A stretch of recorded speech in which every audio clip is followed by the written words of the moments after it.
Bonjour à tous, on est très heureux de vous accueillir aujourd'hui dans ce nouveau live. Pour rappel, ces temps, ils ont vocation à vous présenter des projets qui sont connexes à notre mission, dont les enseignements et dont le fonctionnement viennent particulièrement enrichir nos actions au quotidien. Donc on pense aussi que ça peut vous être utile à vous, à présenter un intérêt. Sur le fonctionnement de ce moment, on va avoir 2 présentations qui vont durer une quarantaine de minutes. Vous pourrez poser toutes vos questions en chat, on les reprendra ensuite et on passera 20 minutes sur un temps de questions-réponses. Aujourd'hui, on est ravis d'accueillir Diagoriante, qui est un projet avec lequel on travaille énormément. Il y a beaucoup de complémentarité, vous allez le voir, entre nos sujets. Et puis, ce qui nous rassemble, c'est aussi betagouv.fr que vous ne connaissez peut-être pas. C'est un programme d'incubation de l'État qui vient accompagner les administrations publiques dans la construction de services numériques qui doivent être utiles et qui doivent être simples. Donc pour ça, on part d'un problème de base qu'on identifie et celui identifié par Diagoriante sera clairement expliqué par la suite. On travaille à investiguer ce sujet, à aller le creuser, à bien le comprendre et on constitue des équipes qui vont venir intervenir dans leur champ d'expertise, que ce soit sur le sujet ou que ce soit dans le champ du numérique, pour construire une première solution qui va ensuite être enrichie au fur et à mesure du temps par les retours utilisateurs et aussi par l'impact de chaque fonctionnalité qu'on mesure précisément. Le but, je vous l'ai dit, c'est de construire des services qui soient utiles. Donc aujourd'hui, on a la chance d'avoir avec nous Pascal Chaumette, le directeur de Diagoriante, et Lorraine Houtin, qui est chercheuse en sciences comportementales, ce qui va nous permettre d'avoir une présentation en 2 temps. Une autour de Diagoriante, d'où est né ce projet, à quoi est-ce qu'il sert, comment est-ce qu'il fonctionne, et puis une autour de la recherche qui a lieu autour de Diagoriante, comment les sciences sont mobilisées pour accompagner ce produit et ce qui permet aussi d'avoir une grande qualité derrière dans la solution. Donc immédiatement, je passe la parole à Pascal Chaumette, le directeur de Diagoriante. Merci d'être avec nous. Merci Juliane, on est ravis avec Lorraine d'être présent pour ce webinaire et merci pour l'invitation. Jérémy, tu peux lancer la présentation. J'ai choisi de vous faire une présentation qui couvre 3 dimensions, une dimension micro, direct en lien avec l'usager, méso, donc plutôt une dimension liée à l'organisation, aux têtes de réseau, et puis macro, tout en essayant de montrer concrètement quand même ce qu'on propose comme service. Et en préambule sur le sujet qui nous intéresse, juste poser un point de contexte que vous connaissez et rappeler que nous sommes dans une société imprévisible qui fournit de moins en moins de repères stables aux personnes. On a de moins en moins de repères soutenants, d'environnements soutenants. D'ailleurs, certains chercheurs parlent de société liquide et même de société du malaise. Et une société qui connaît des évolutions extrêmement rapides, parfois très fortes, influencées par 3 transitions qui s'opèrent de manière concomitante. Une transition numérique, une transition écologique et une transition générationnelle, et ça de manière donc très intense. Et la particularité de ces transitions, c'est qu'elles sont là. Hein, on le voit tous les jours, elles ne sont pas palpables, visibles. Ce ne sont pas des transitions en douceur et ce ne sont pas non plus des projections.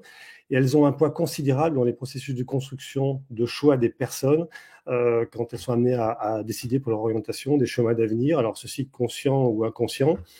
Et on peut ajouter à cela une succession de réformes politiques qui renvoient aux personnes à des formes d'injonctions fortes, c'est-à-dire que les gens doivent aujourd'hui piloter des parcours, gérer des carrières nomades, en définissant en permanence des stratégies pour maintenir son employabilité.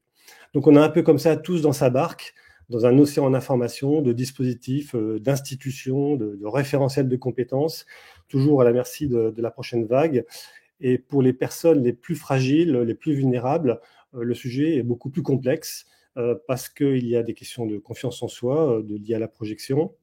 Il y a des croyances limitantes, des gens qui ont des représentations sociales, métiers parfois indéracinables, qui s'interdisent d'aller vers tel ou tel chemin.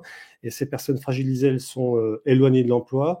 C'est aussi des jeunes qui sont ni en éducation, ni au travail, ni scolarisés. Mais c'est également des travailleurs, des actifs salariés. Vous savez que la Fondation Travailler Autrement a identifié plus de 13 millions de travailleurs invisibles. C'est ceux qu'on applaudissait pendant le Covid. Et ces personnes ont des parcours bloqués, pas d'évolution professionnelle, des orientations ou des reconversions subies, mais surtout, elles n'ont pas forcément accès à du service en orientation, à du conseil en orientation. Donc voilà, donc l'enjeu en fait pour nous, pour Diagoriante, notre raison d'être, c'est de proposer un service qui permet d'équiper ces personnes pour affronter cette instabilité constante, et pour accompagner ces passages, ces transitions de parcours en parcours qui se concrétisent d'ailleurs par une multitude de transactions sociales, et ceci tout au long de la vie. Et je dirais que de plus en plus jeune, un des objets de l'orientation, c'est de plutôt savoir à conduire ces parcours, gérer des parcours, des chemins qui vont bifurquer, plutôt que de trouver un métier. Et ceci dès le collège, et là où s'opère d'ailleurs la première transition pour les jeunes, et aussi sa première transaction avec ses parents. Alors, d'où on vient mérite une toute petite minute pour comprendre d'où on parle aujourd'hui en tant que service public. Ce schéma, vous voyez, je ne sais pas si vous voyez très, très bien, mais il retrace 10 ans de R&D autour de la valorisation des compétences et des expériences, avec d'ailleurs des modèles d'accompagnement à la fabrication de politiques publiques très intéressants. Je vais parler là du Fonds d'expérimentation de la jeunesse ou des programmes européens de transfert d'innovation. Donc, toutes ces étapes-là constituent pour nous, en fait, des étapes où on a travaillé beaucoup avec le terrain, on a itéré, on a fait des produits technologiques, il y a eu de la recherche fondamentale, des partenariats stratégiques européens qui nous permettent d'avancer, de cheminer. Et c'est dans ces expérimentations, en fait, jusqu'à nos premiers pas en tant que start-up d'État dans le cadre du programme beta.gouv, qu'on a stabilisé une ingénierie pédagogique qui permet de faire prendre conscience aux personnes qu'elles sont détentrices de ressources, de compétences déjà là, et parfois invisibilisées par les savoirs, etc., les diplômes, etc. Donc avec une démarche qui est instrumentée par du numérique, avec l'idée de s'ouvrir des parcours, des perspectives élargies. Et le modèle, il s'est appuyé au départ sur un référentiel de compétences transversales, donc dans le cadre des travaux pilotés par Marie-Laure Ferrari, et qui propose une démarche d'identification très originale de ces compétences transversales, graduées et objectivées, en lien avec le cadre européen des certifications. Et donc notre approche compétences s'est construite comme ça, chemin faisant, en donnant aux personnes des clés de lecture, dans le cadre d'expérimentation, et on a constaté que ça développait chez ces personnes des postures actorielles, qu'elles pouvaient s'appuyer sur des processus réflexifs, et que tout ça développait en fait des perspectives chez ces personnes. Voilà, autant d'éléments pour pousser à des comportements agentiques, à l'agentivité. Et là, vous reconnaissez aussi notre base théorique qui est liée donc, à la théorie sociale cognitive de Bandura, donc appliquée à l'orientation. Donc tous ces modèles, merci Jérémy, tous ces modèles, en fait, ce modèle pédagogique, je veux dire, qui part des expériences des individus dans une démarche inductive pour donner de la valeur à ce qui s'est passé dans son passé, pour mieux se projeter dans son avenir, eh bien, on le déploie aujourd'hui dans différents cadres, avec différents publics, avec une ingénierie donc évidemment adaptée. Et ces différentes cibles, ces différents publics ont des mêmes besoins, que ce soit des jeunes en SECPA, des agents publics ou des sportifs de haut niveau. C'est au moment où on regarde dans le rétro eh bien qu'on a besoin d'avoir les codes pour analyser ce qui s'est passé, pour mieux se projeter. Vous savez que sur une enquête utilisateur sur 60 000 parcours de Diagoriante, 80% des personnes interrogées n'avaient pas conscience qu'elles pouvaient mettre en avant des compétences, et souvent parce qu'elles ne savaient pas comment le faire ou qu'elles ne s'autorisaient pas à le faire. Donc là, vous voyez, il y a deux choses. Il y a une dimension culturelle, c'est-à-dire qu'on n'est pas, et personnelle, c'est-à-dire qu'on n'est pas, nous, en France, on n'a pas la culture de l'autopositionnement ou de l'auto-évaluation. C'est pas ce qu'on apprend à l'école, forcément. Et il y a aussi des histoires de confiance en soi pour savoir s'auto-évaluer. Et puis, il y a une autre chose, c'est la question de la méthode. C'est-à-dire que si, et c'est là où réside l'enjeu éducatif de Diagoriante, c'est-à-dire que si on ne délivre pas une grammaire pour décoder ces expériences en termes de compétences, on ne sera jamais dans des discours incarnés. Donc nous, en fait, cette méthode, on la délivre d'abord là où elle a le plus de valeur et de capacité d'ancrage, c'est-à-dire dans les structures, à niveau méso, c'est-à-dire dans les organisations, les têtes de réseau, parce qu'elle vient compléter aussi des finalités qui préexistent, qui existent et similaires à la nôtre. Donc on accompagne les transformations internes. Vous voyez, il ne s'agit pas là de plaquer un produit ou être sur des effets de catalogue, mais vraiment de faire en sorte que les staffs pédagogiques s'acculturent à cette démarche qui vient outiller les personnes dans une posture actorielle. Et concrètement, on forme, on accompagne. C'est un long processus, mais on a des bons résultats, puisque sur une dernière enquête de plus de 400 personnes, 87% des professionnels déclarent que le dispositif a amélioré leur pratique en profondeur, notamment sur l'approche inductive, de revisiter son expérience, mais également sur des processus réflexifs. Tu peux passer, Jérémy. Là, je voudrais descendre à un niveau mécro pour que vous puissiez bien vous rendre compte, en fait, et illustrer un usage pédagogique qui est bien stabilisé chez nous. Vous voyez au centre, en fait, la personne, le jeune, a décomposé une expérience d'immersion en activités et il les a reliées à des compétences graduées. Donc là, elles sont graduées jusqu'au niveau 4. Par exemple, le niveau 4, c'est un niveau où on supervise quelque chose, un groupe, etc. S'il était dans une situation de parler d'une expérience de sport, s'il est souvent le capitaine de son équipe, par exemple, et que c'est récurrent, il pourrait se mettre à un niveau 4. Là, en fait, il explore une situation où il était sous supervision, dans le cadre d'une prépa apprentissage, en immersion. Donc, il se met à un niveau 3. Et quand on a réussi à faire ça, on a déjà gagné en fait en métacognition. C'est-à-dire qu'en fait, on a permis à la personne de réinvestiguer son expérience pour l'analyser en termes d'activité et faire du lien avec des compétences. Et pour ça, pour arriver à ça, donc il y a tout un entraînement avant, par le jeu vidéo, une acculturation au mot de la compétence avec un jeu de cartes. Vous voyez, il y a des exercices de simulation, etc. Pour faire prendre conscience aux personnes, en fait, que les situations sont souvent des situations apprenantes et que, en fait, on utilise des compétences de manière implicite et que pour les rendre explicites à sa conscience, on a besoin d'être en surplomb de ces expériences, pouvoir les analyser en termes d'activité, faire du lien avec une grille des lectures qu'on propose. Donc, ça peut être le référentiel RETEC en l'occurrence, pour pouvoir en fait lire son expérience en termes de compétences, ceci de manière objectivée. Voilà. Donc, voilà comment, par exemple, on outille la réflexivité et on permet également de tracer tout ça dans une carte de compétences avec un système de traces, donc avec des badges, par exemple. Et là, ce n'est pas des open badges, hein. Mais là, la reconnaissance, elle est intéressante parce qu'elle vient par un tiers de confiance de manière très horizontale. Donc là, en l'occurrence, c'est le tuteur ou la tutrice en entreprise qui vient valider l'expérience. Et vous voyez, en fait, tout ce processus sur une année scolaire, par exemple, avec des jeunes en SECPA sur des modes collectifs, des séquences très courtes, contribue à agir ou à construire progressivement une autre image de soi. C'est-à-dire que les jeunes se voient autrement que uniquement derrière un bulletin scolaire. Et ils peuvent valoriser des expériences extra-professionnelles ou la pièce de théâtre qu'on a fait avec l'enseignant, etc. Donc, on revisite aussi le lien qu'on a avec l'apprentissage et aussi avec l'établissement scolaire.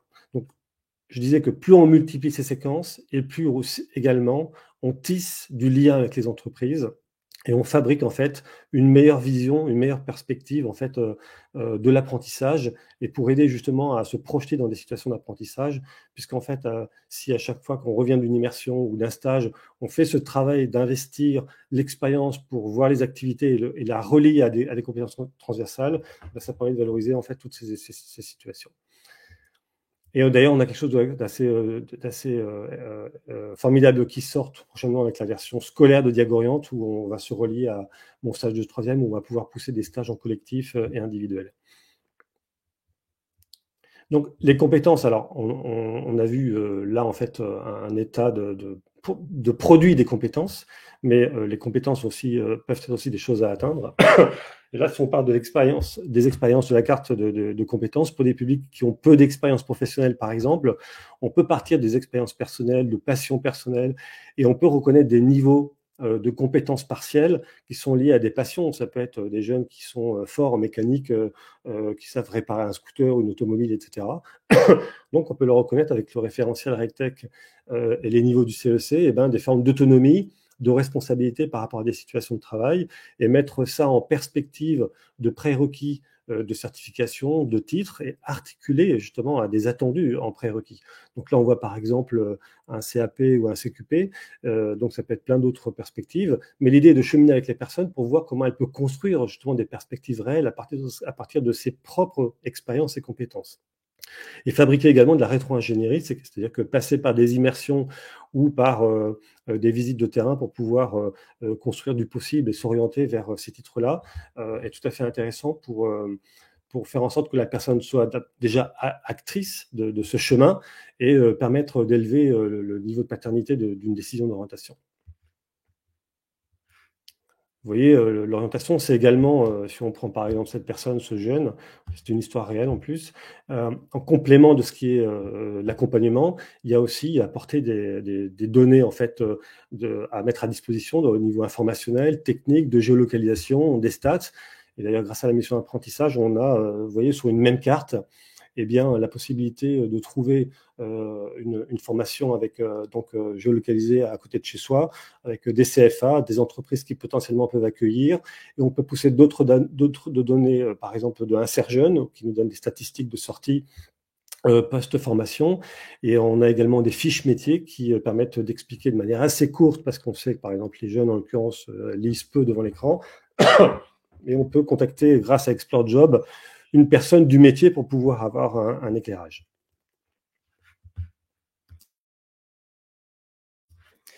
Voilà, je viens de vous présenter un usage plutôt long, vous voyez, avec des formats collectifs en présentiel, avec des publics parfois spécifiques, et aussi tiré sur un objectif de s'acculturer au monde de l'entreprise pour faciliter les choix d'apprentissage. Là, je vais évoquer des usages en autonomie sur la version tout public de Diagoriante, et des usages donc hybridés en lien avec cette version.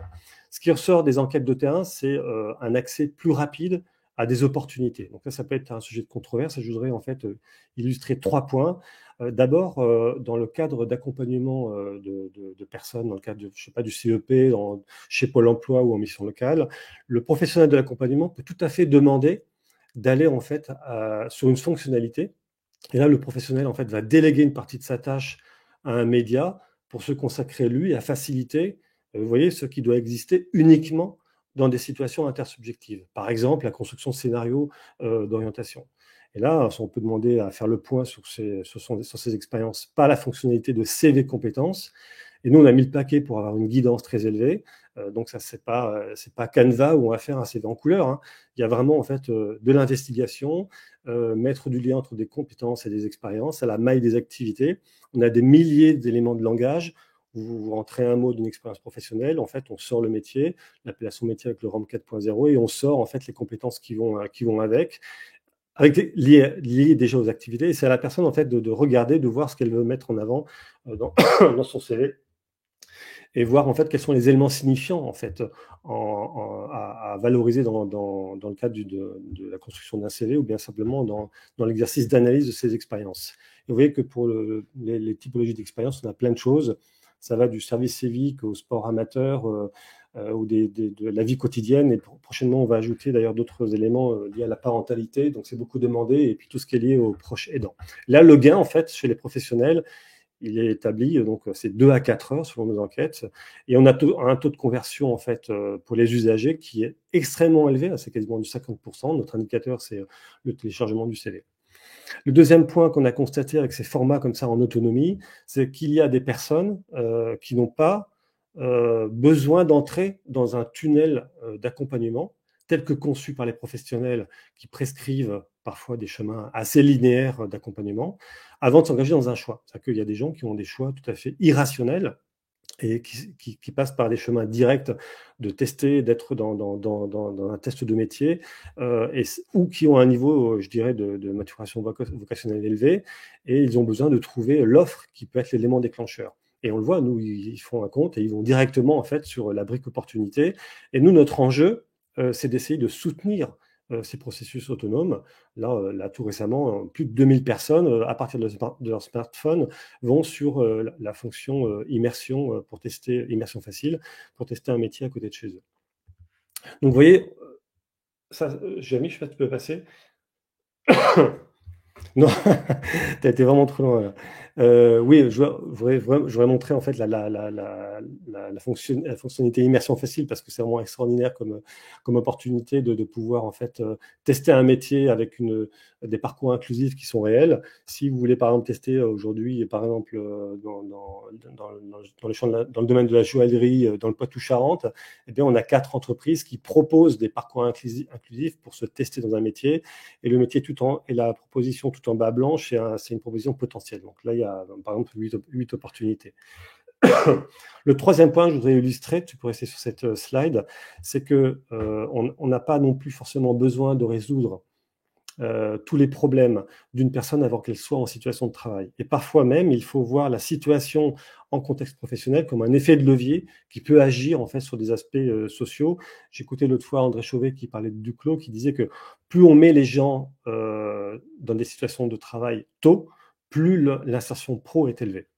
Donc, dans notre cas, en fait, justement, le bloc opportunité, qui est un véritable hub qui est branché à d'autres API dans le cadre de communs numériques avec des startups d'État, c'est une véritable caverne d'Alibaba d'opportunités pour pouvoir explorer des immersions, des formations ou même de l'emploi.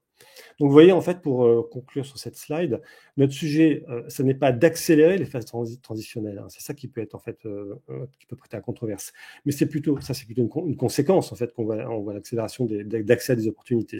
Mais c'est plutôt pour nous de faciliter des itérations avec des personnes, car l'accompagnement, et nous en sommes absolument convaincus, n'est pas protocolable. Je dirais qu'une personne égale un accompagnement. Et le modèle de Diagorand tel qu'il est conçu aujourd'hui peut faciliter cette approche d'accompagnement agile.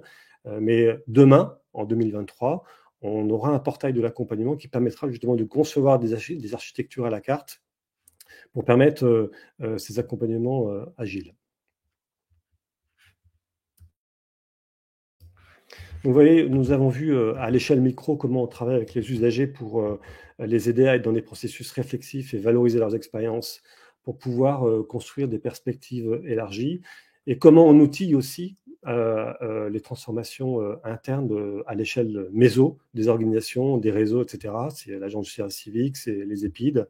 Et pour compléter ces deux niveaux, qui représentent en fait l'axe accompagnement de Diagorient, je vais aborder rapidement tout ce qui relève de l'échelle macro, qui constitue en fait la deuxième jambe de Diagorient, si on veut parler de Diagorient comme un squelette, donc à savoir tout ce qui est lié à Diagorient Analytics, surtout de la compétence et des parcours. D'abord, vous dire que en fait, on a un véritable trésor, c'est-à-dire que toutes nos données de référence sont déjà constituées à la maille des compétences. On a des milliers d'activités qui sont reliées à des expériences qui elles-mêmes sont reliées à des compétences. Donc tout ça est déjà relié et aligné avec le ROM 4.0, qui ce projet titanesque produit piloté par Catherine Beauvois, donc avec une matrice dynamique. Et on est également connecté à des services via des API avec des startups d'État avec lesquelles on interagit, mais également sur les données de RCO, de France Compétences, Certifinfo, etc. Et l'enjeu pour nous, en fait, c'est d'organiser toute cette data sous la forme d'une ontologie des compétences, c'est-à-dire que c'est structurer un ensemble, une architecture qui permet de donner du sens à l'information. Donc, un des challenges, par exemple, c'est de faire se parler dans le cadre de cette ontologie, des systèmes qui sont hermétiques les uns les autres. Par exemple, un des irritants qu'on adresse, c'est de la faible compatibilité interréférentielle. Donc, l'enjeu, c'est de faire de la compétence le langage pivot, hein, un véritable enjeu. Et si on veut s'en servir pour aider au pilotage des politiques publiques de la formation professionnelle, par exemple, ou aider à affiner les aires de mobilité, la VAE, la GEPP des TPE et PME, etc., il est nécessaire de la capter massivement, et ceci de manière continue. Donc c'est ce qu'on fait, et pour cela on a différents canaux, donc les canaux déjà existants que je viens d'évoquer, qu'on consomme, mais on peut, grâce à des nouveaux services que nous créons, en fait, enrichir toute cette base et alimenter un cercle vertueux sous la forme d'un service public.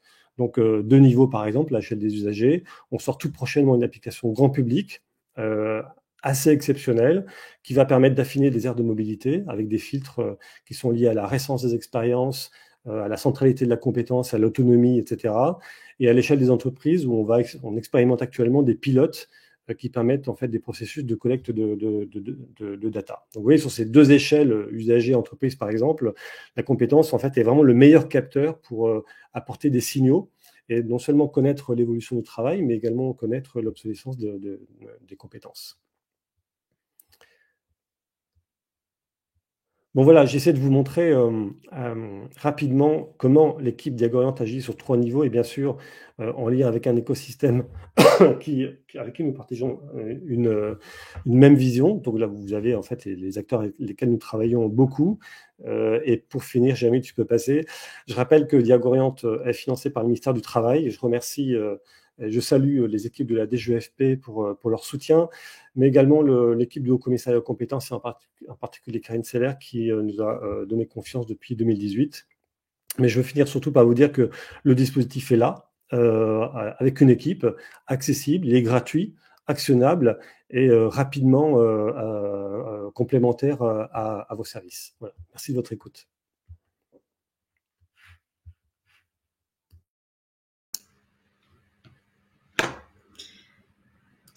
Bonjour à tous, bonjour à toutes. Merci Juliane, merci à la mission apprentissage de nous offrir l'opportunité de présenter nos travaux. Donc moi, je m'appelle Lorraine Houtin, je suis chercheuse en sciences comportementales et je dirige un cabinet qui s'appelle Ad-Hoc Lab, dans lequel notre travail, c'est de mobiliser la recherche en sciences comportementales pour répondre à des problématiques de terrain, notamment dans le champ RH et dans le champ de l'insertion professionnelle.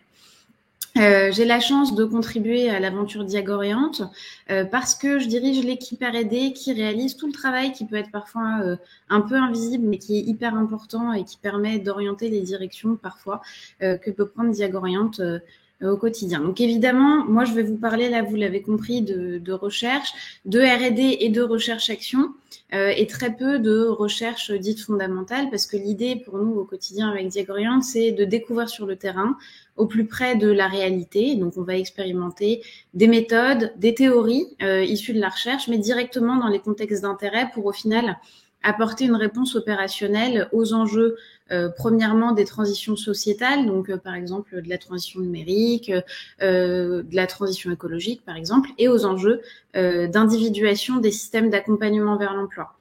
Évidemment, cette réponse opérationnelle dont je vous parle, elle se fait toujours via l'approche compétence.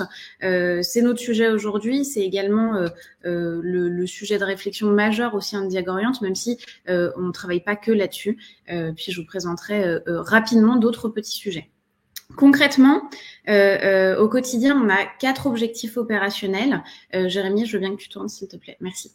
Le premier, c'est d'évaluer les solutions que Diagoriante propose pour faire face aux irritants de l'insertion et de l'orientation professionnelle. Donc là, pour nous, il s'agit vraiment d'aborder avec une casquette scientifique, la méthode de développement de services qui est chère à Betagouv, dont Juliane vous parlait tout à l'heure, celle du développement par l'impact. Donc nous, on va quantifier l'efficacité des services, en l'occurrence de Diagoriante, pour identifier le plus précisément possible des leviers d'amélioration. Notre deuxième objectif, c'est de développer des modèles de connaissances qui soient adaptés aux opportunités et aux enjeux des transitions sociétales que j'évoquais tout à l'heure. Donc, en d'autres termes, ce qu'on veut, c'est contribuer à actualiser la connaissance scientifique sur l'insertion en s'appuyant sur les opportunités que nous offrent les nouvelles technologies et en profitant bien sûr de l'opportunité terrain que nous offre un déploiement de la solution Diagoriante au niveau national.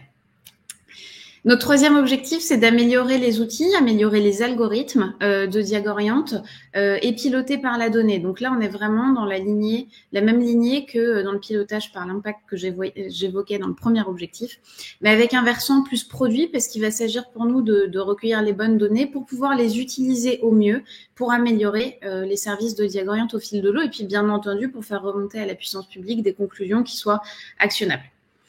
Et enfin, notre objectif, c'est aussi de se saisir des outils et des méthodes qui sont utilisés dans la recherche, qu'elles soient fondamentales ou appliquées, ce que je pourrais appeler en fait les bonnes pratiques, pour mobiliser des procédures qui soient les plus irréprochables possibles et les connaissances les plus à jour possibles dans le développement des nouvelles briques de Diagoriante.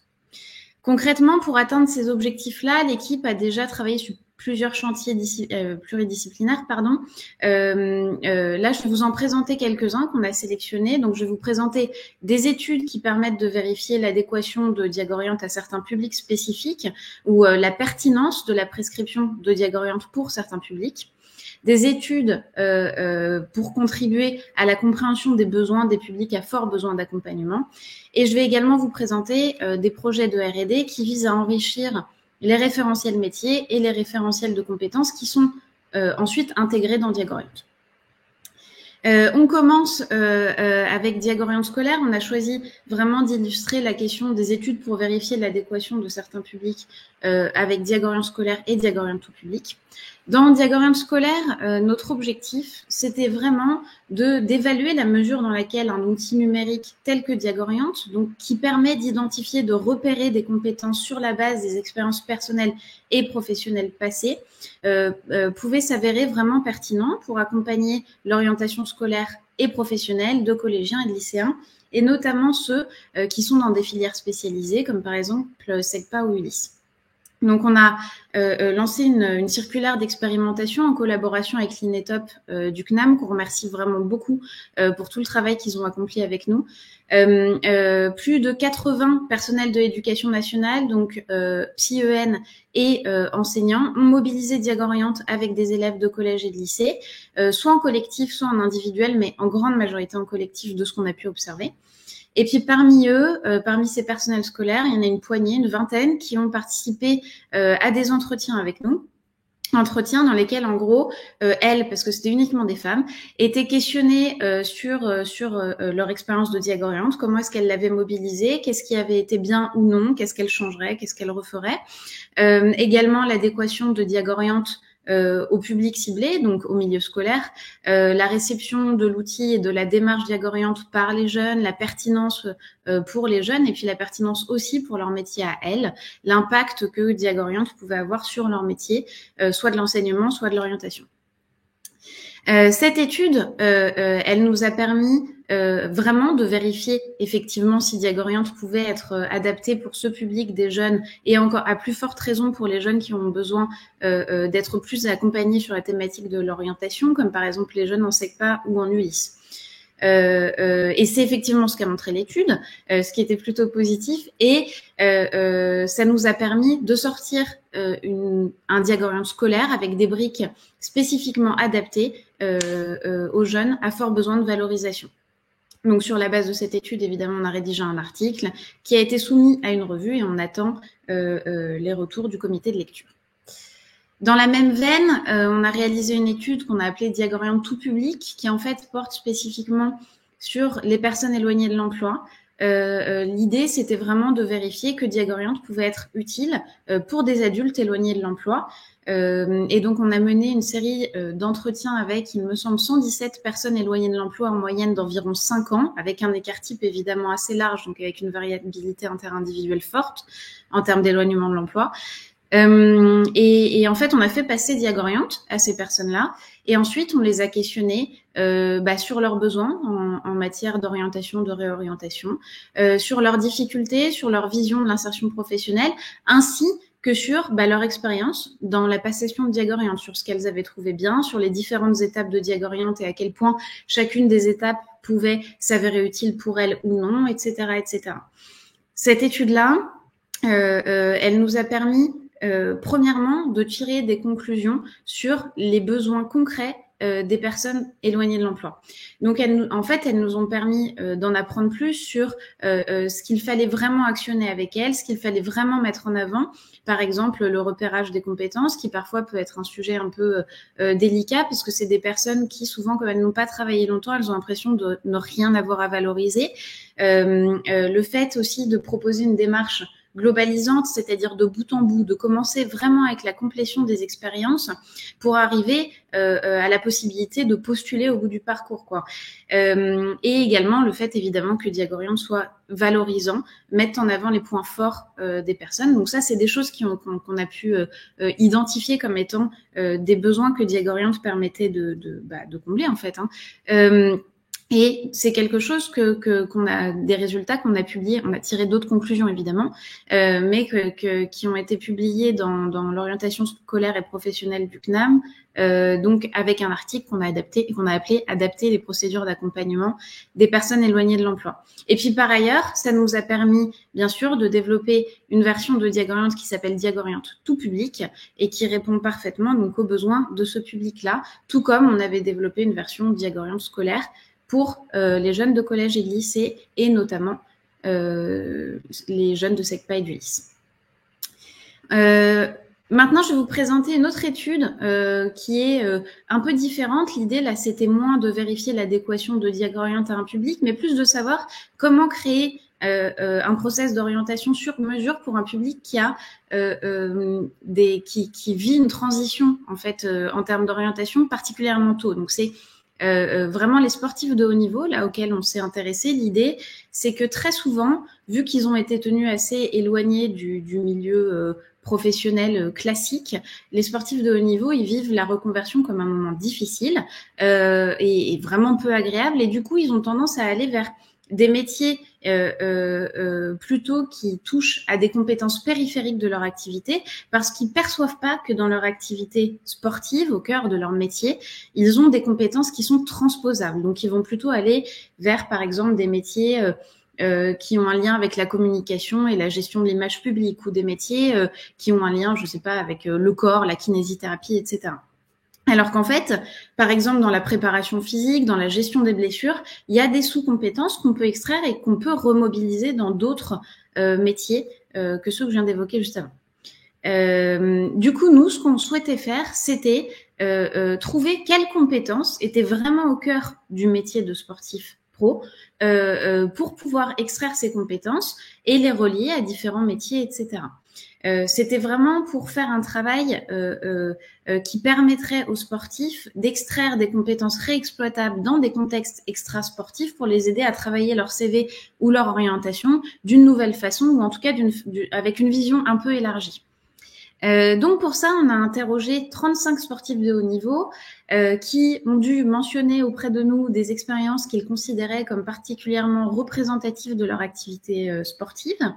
Leurs expériences, elles étaient ensuite décomposées en activités et il leur était demandé d'expliciter les différentes tâches de ces activités pour qu'ensuite on puisse extrapoler avec eux des compétences à partir des tâches liées aux activités, liées aux expériences. Et cette étude, donc, elle nous a vraiment permis d'extraire une base, un tableau, une base de données avec des activités, des tâches et des compétences qui sont liées au cœur du métier de sportif de haut niveau, vraiment a priori à ce qui plaît vraiment aux sportifs de haut niveau, aux compétences qu'ils apprécient mettre en œuvre. Et on a réalisé un travail de matching avec d'autres compétences et d'autres métiers dans différents domaines. Bien sûr, cette grosse base de données, elle a été intégrée à Diagoriante et elle a permis de construire un Diagoriante sportif de haut niveau spécifiquement adapté à leurs besoins. Là aussi, on a rédigé un papier, un article qui est soumis et qui est actuellement en review dans la revue dans laquelle on l'a soumis. Et enfin, je vais vous présenter une étude qui, elle, visait vraiment à contribuer d'un point de vue presque plus fondamental, pas complètement, mais voilà, à la compréhension des besoins des publics à fort besoin d'accompagnement. C'est une étude qui est encore en cours. La récolte des données va être lancée là. Mais je vous la présente et si jamais vous souhaitez contribuer à nos études, n'hésitez pas à vous porter volontaire. L'objectif principal de cette étude, Pascal vous a parlé tout à l'heure du CV compétences.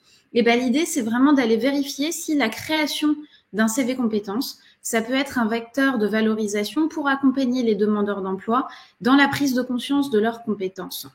En gros, en d'autres termes, on se demande si le repérage des compétences, le process qui amène au repérage des compétences, il peut aider à valoriser les personnes qui sont en recherche d'un emploi et notamment, évidemment, les personnes les plus éloignées de l'emploi.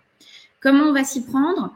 On va comparer des cohortes de demandeurs d'emploi dont certains, en gros, auront mobilisé ce process de création d'un CV compétences et dont certains ne l'auront pas fait.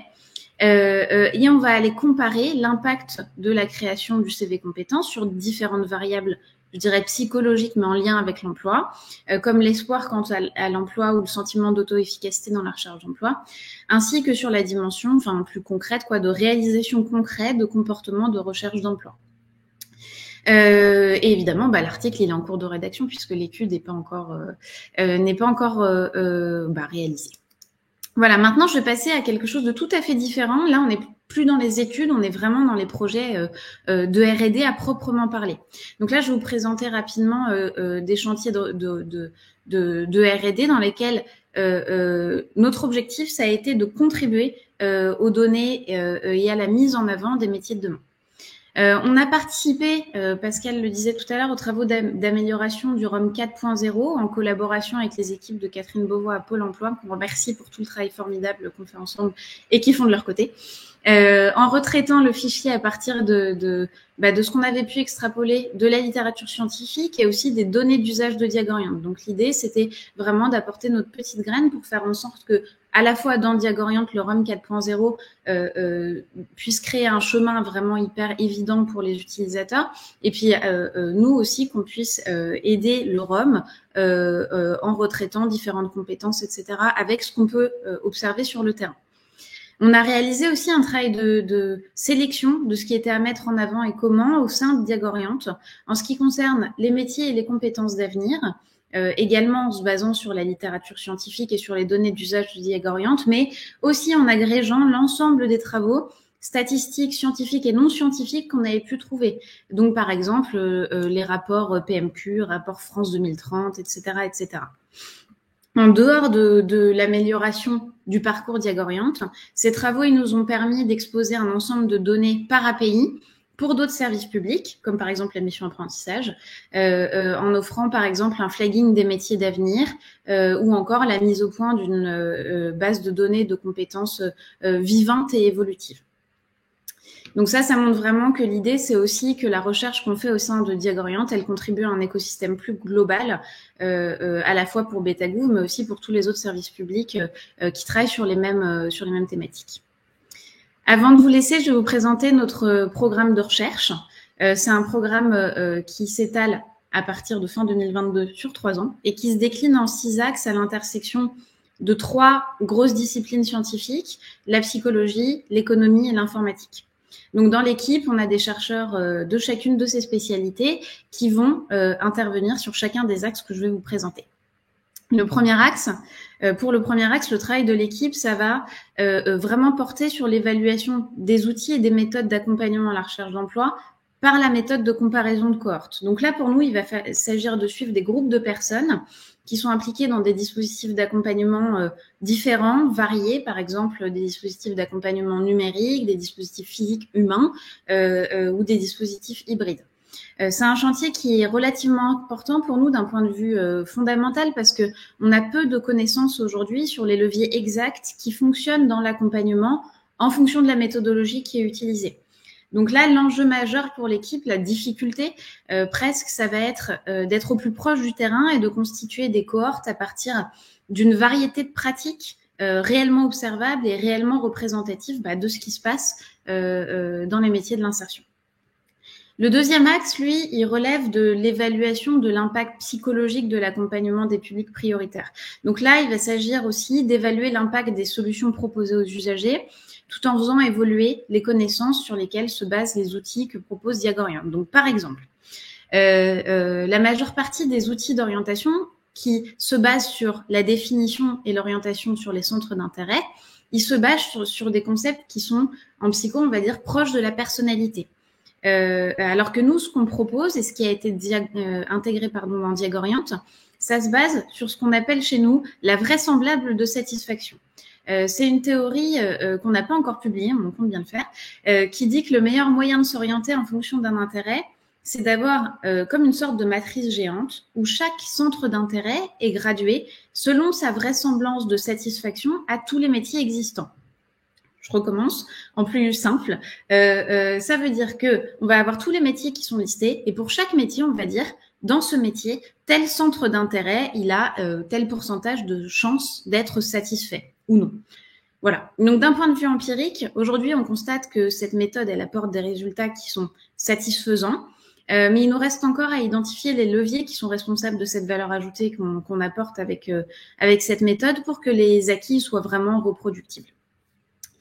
Dans le troisième axe, le travail de l'équipe, ça va être d'évaluer le potentiel des services publics numériques, en l'occurrence de Diagoriante, sur une dimension qui est spécifique, qui est l'autonomisation des agents de l'État qui sont chargés d'accompagner les publics éloignés de l'emploi.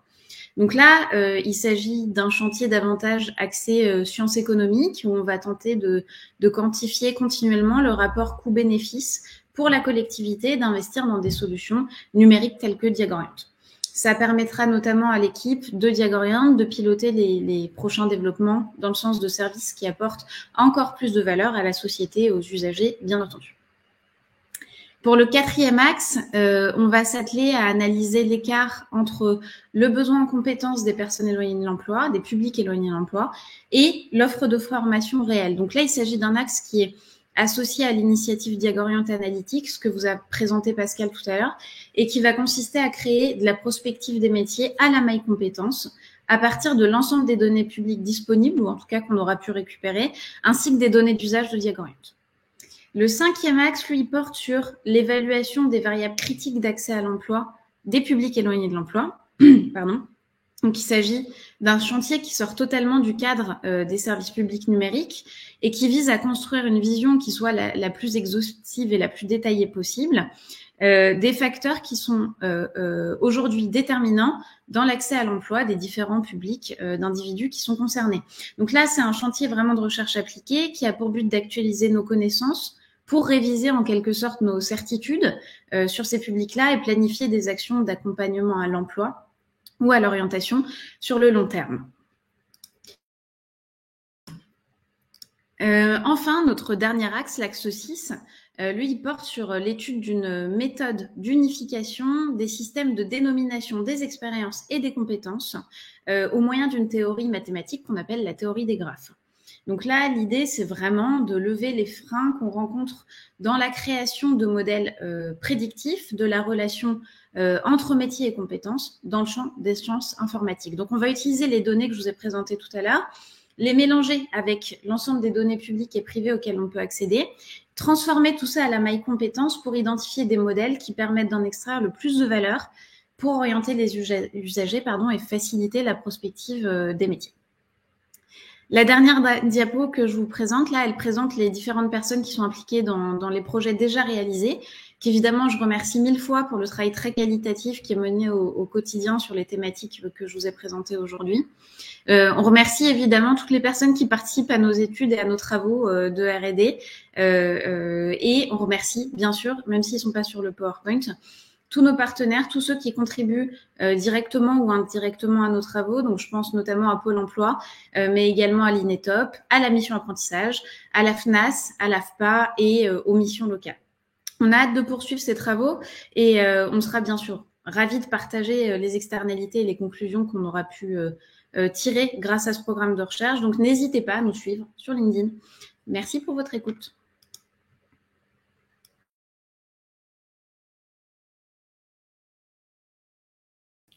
Merci beaucoup pour ces présentations, Lorraine et Pascal, qui étaient très riches. Alors, pour ceux qui suivent, vous retrouverez le live tout de suite après sur la page de l'événement sur laquelle vous êtes connectés. Donc, vous pourrez retourner vers ces informations et les exploiter derrière. Et puis, on veillera aussi à mettre en lien peut-être les supports de présentation. Enfin, on verra ce dont vous avez besoin pour que vous puissiez bien retrouver donc tout ce qui a été exposé jusqu'à maintenant. Alors, on a pas mal de questions. Vous remercie. Vous pouvez continuer aussi à les poser en commentaire. On a des questions à la fois globales, des questions sur le fonctionnement des services, des questions sur les publics touchés. Et donc, on va pouvoir y répondre là maintenant. La première question est très générique, à savoir à quelles conditions pour vous le numérique peut-il soutenir l'orientation? Je vous la pose. Je veux bien répondre. Je dirais que le chemin le plus court de l'orientation au numérique, c'est de faire une application avec un chatbot conversationnel qui fait tourner un test de personnalité, genre RIASEC Big Five, sans qu'il y ait d'intervention humaine qui vient administrer derrière. Pour nous, en fait, c'est un écueil, en fait. Et sinon, je pense que le numérique est au service de la politique d'orientation, évidemment. Les outils numériques permettent de faciliter de la collecte de données, de transfert d'informations. Vous l'avez vu, de géolocaliser des offres, d'avoir des traces tangibles. Donc, ça me semble être un outil absolument important.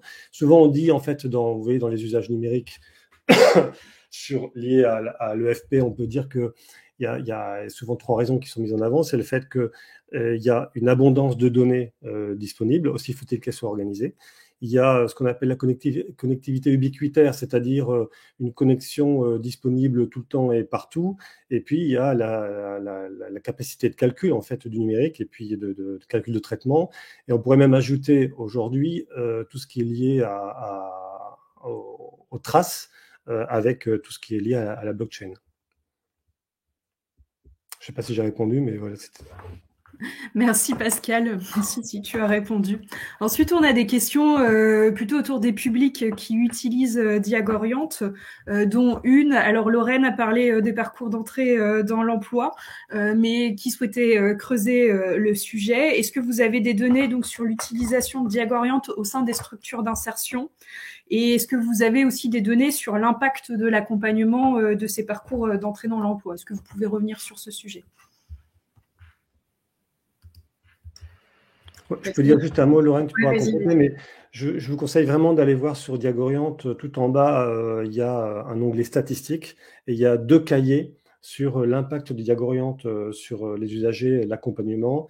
Et dernièrement, on a confié en fait une analyse en fait générale de l'impact de Diagorient. Mais ce qu'on peut dire, c'est qu'il y a 3 usages principaux en fait chez les professionnels. Il y a un usage lié à l'orientation, lié à l'emploi, et puis un usage lié à la mobilisation des publics.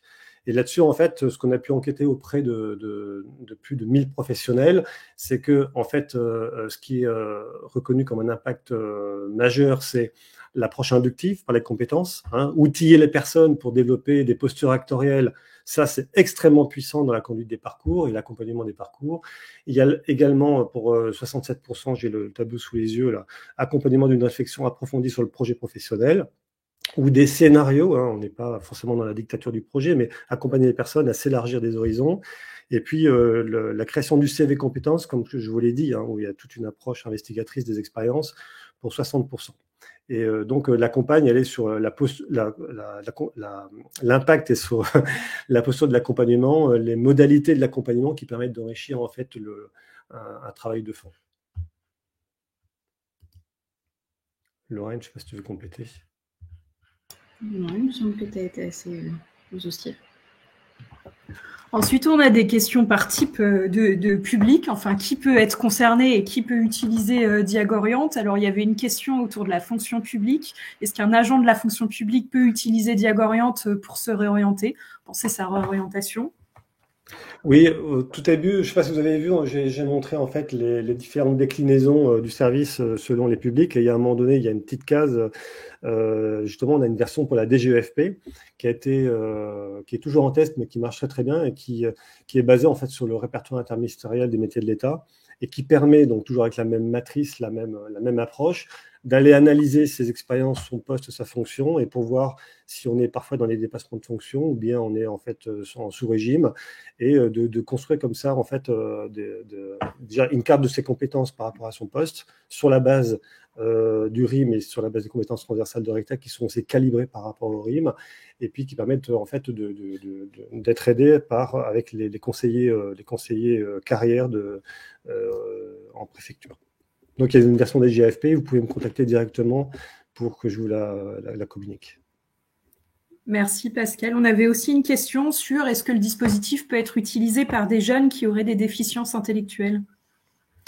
Écoutez, c'est une question très très présente chez nous. Et donc, on a un partenariat là aujourd'hui avec différents compétents qui travaillent avec ces publics. Et on a fait des tests avec des jeunes en IME qui ont été très intéressant, et on continue une année nouvelle de formation des équipes. Je vous l'ai dit, on passe par, dans le niveau méso, on passe par l'acculturation à l'approche pour pouvoir après adapter des scénarios pédagogiques. Et sur cette année qui arrive, on refait en fait des phases d'expérimentation pour concevoir un produit qui on ne va pas appeler ça un produit handicap, on va garder le même produit, mais c'est simplement en fait à la maille de l'individu, de l'accompagnement que les choses vont être adaptées.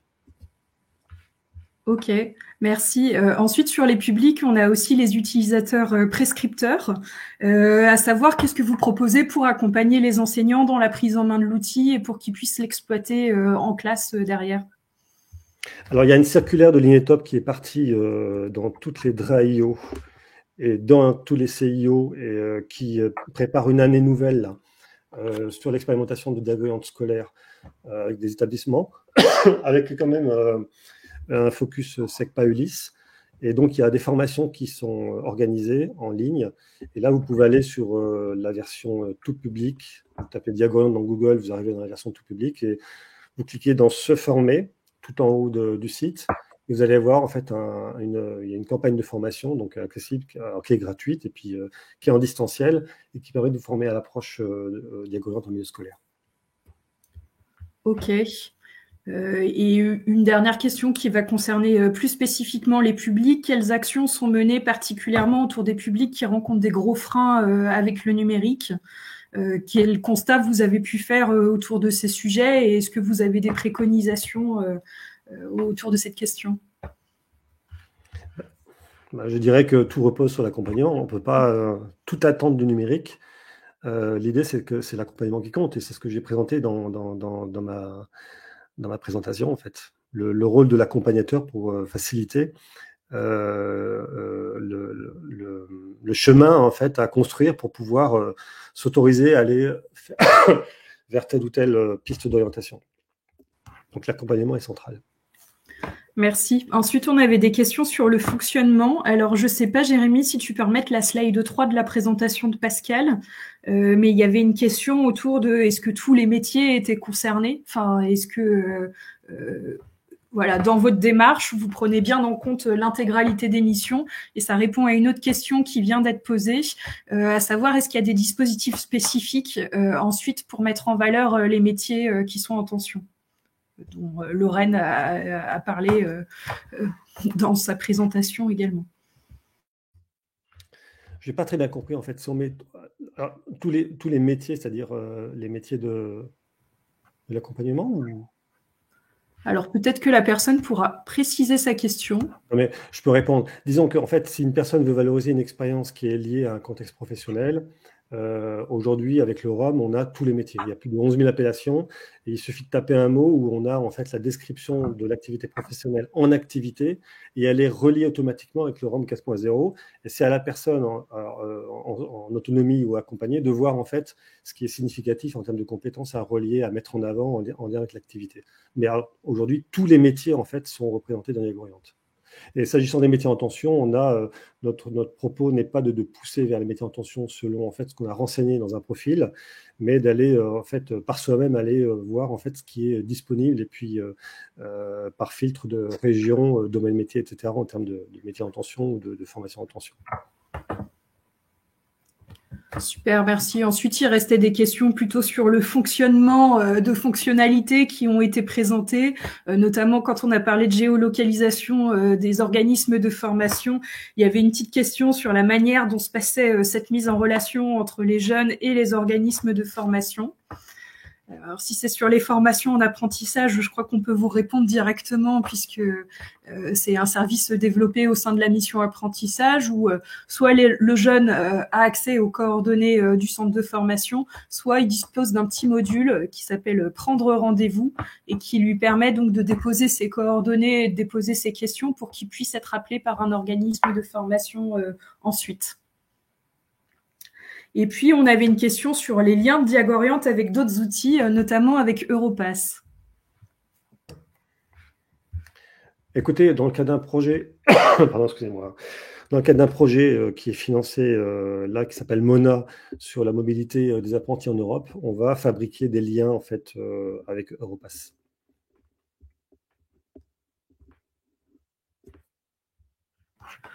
Ok, on arrive au bout des questions, sauf si certaines m'ont échappé, donc n'hésitez pas à vous manifester dans ce cas-là dans les commentaires, puisqu'on est connecté sur plein d'outils en même temps et ça dysfonctionne parfois, par moment. On espère que ce live vous a plu. Comme on vous le rappelait tout à l'heure, vous aurez à disposition tout ce qui vous a été présenté. Vous pouvez aussi nous contacter si vous avez des questions complémentaires et que vous ne trouveriez pas votre réponse dans les présentations. On vous remercie et puis on vous dit à très vite dans ce cas-là pour un nouveau live. Mais peut-être que je laisse un petit mot de la fin à Pascal et à Lorraine. Merci beaucoup, Juliane, pour cette présentation et on est toujours ravis de travailler avec la mission apprentissage. Voilà pour mon mot de conclusion. Pareil, hein. Merci à tous. Super. Très bonne journée à tous et à bientôt alors. Également. À bientôt. Au revoir.